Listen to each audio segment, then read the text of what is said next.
In this session, we will be learning about DateDif function in Excel. Now we might have to switch to the practical mode for that. Now we have started our Microsoft Excel, and here we have our empty worksheet.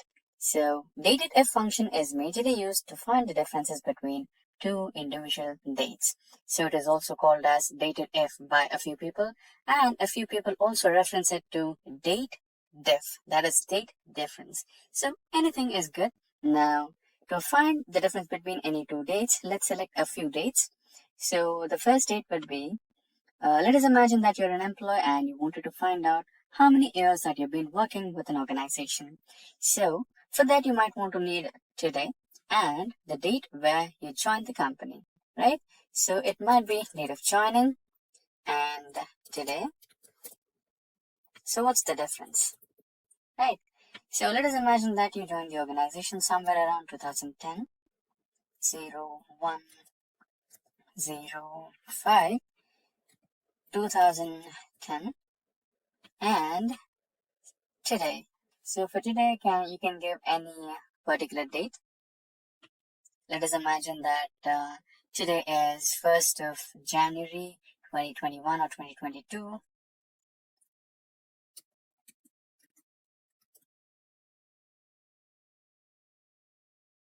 Now we have both the dates, that is the joining date and the current date, which can be the current date. So the day can be anything, so you might be watching this on a different date as well. So the date of that day for today would be a little different. So we'll imagine the today's date as an imaginary date. Now we might want to find the difference, that is in terms of years. So you wanted to find the difference in terms of years. So here you can find the difference in terms of years, days, and months as well. So currently, let's try to find out the difference in terms of years. So for years, you might want to specify the third parameter in the DateDif function as y. If you wanted months, you have to give the m as the third parameter. And if you wanted to find the days, you might want to give d as the third parameter.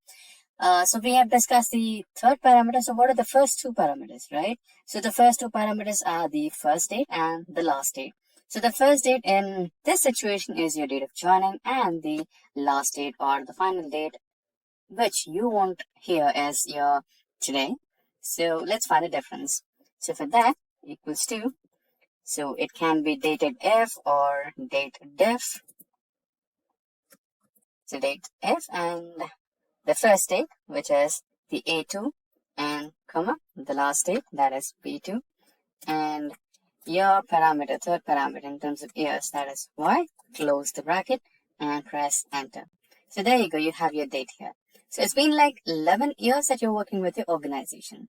So that's how you find out the differences. So we have 11 years because we did not finish the 12th year completely. So if we had given the month as maybe 6, where we have finished our total years, then it will automatically change to 12 years. So that's how you work with DateDif function in Excel.